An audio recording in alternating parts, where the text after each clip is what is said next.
prélude à la rentrée académique 2024-2025, des offres de formation ont été présentées au cours d'une séance de travail présidée par le ministre en charge de l'enseignement supérieur. Y a été conviés les chefs d'établissement supérieur et les recteurs des universités. Marlène Mbina, Marie-Thérèse Kassa. Plusieurs points au centre de cette séance de travail, axée principalement sur la préparation de l'année académique 2024-2025. Nous savons que nous allons accueillir dans nos établissements d'enseignement supérieur près de 20 000 bacheliers.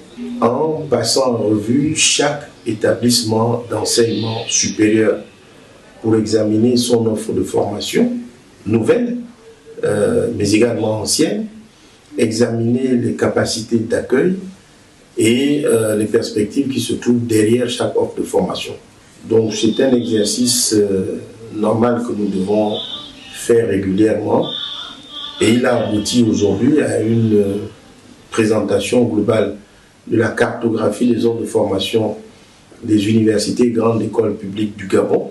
Entre les universités et les écoles supérieures publiques, l'offre et la demande ne correspondent pas véritablement aux attentes des nouvelles autorités. Le constat que nous pouvons faire, c'est que effectivement, nos offres de formation gagneraient à être davantage diversifiées. Les nouveaux bacheliers seront-ils bel et bien absorbés localement?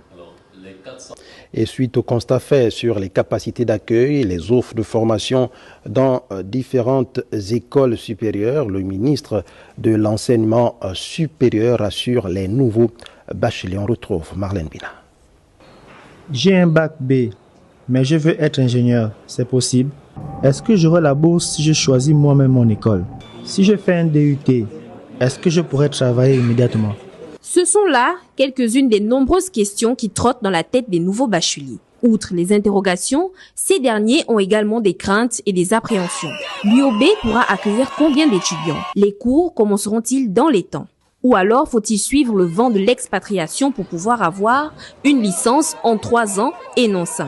L'US pourra-t-elle accueillir les nouveaux venus ou bien seront-ils refoulés aux portes comme l'année précédente? Rassurez-vous, pour l'année académique à venir, la stratégie du ministère de l'Enseignement supérieur a bel et bien été peaufinée. Au regard de l'évaluation que nous avons faite, au moins 70% des bacheliers pourront trouver leur réponse dans les différentes offres de formation, que ce soit dans des formations de DUT, diplôme universitaire de technologie, des formations de BTS, brevet de technicien supérieur, des formations de licence, des formations de licence professionnelle, mais également dans les différentes classes préparatoires.